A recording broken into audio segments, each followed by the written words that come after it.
ఒక్కొక్కసారి నోటికి ఏమి తినాలనిపించదనమాట.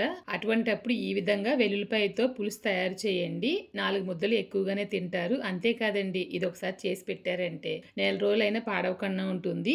మరి వీడియోలోకి వెళ్ళి నా స్టైల్‌లో వెల్లుల్లిపాయ పులుసు తయారీ విధానం ఎలా అని చూసేద్దామండి. కడాయి పెట్టి ఆయిల్ వేస్తున్నాను. ఆయిల్ వేడెక్కిన తర్వాత ఆవాలు, మెంతులు వేసి బాగా చిటపటలాడేలాగా వేపాలన్నమాట. తర్వాత ఉల్లిపాయ ముక్కలు, పచ్చిమిర్చి, కరివేపాకు, కొంచెం ఉప్పు, పసుపు వేసి బాగా ఫ్రై చేయాలి. ఇవి వేగుతున్నప్పుడే వెల్లుల్లిపాయలు వేస్తున్నానండి.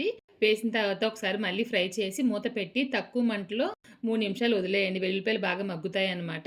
తరువాత కారం, ధనియాల పొడి వేసి బాగా ఒకసారి ఫ్రై చేయాలి. తరువాత చింతపండు రసం వేస్తున్నాను, నీళ్లు వేస్తున్నాను. చిన్న బెల్లం ముక్క కూడా వేశానండి. వీడియో క్లిప్ అయితే మిస్ అయింది. రుచికి తగ్గట్లుగా ఉప్పు అడ్జస్ట్ చేసుకొని బాగా కలిపి మూత పెట్టి తక్కువ మంటలో 5 నిమిషాలు ఉడికించారంటే ఎంతో టేస్టీగా నా స్టైల్‌లో వెల్లుల్లిపాయ పులుసు తయారైపోయిందండి. బాగా చల్లారిన తర్వాత గాజు బాటిల్‌లో వేసి ఫ్రిడ్జ్‌లో స్టోర్ చేయండి. 1 మంత్ అయినా పాడవకుండా ఉంటుంది.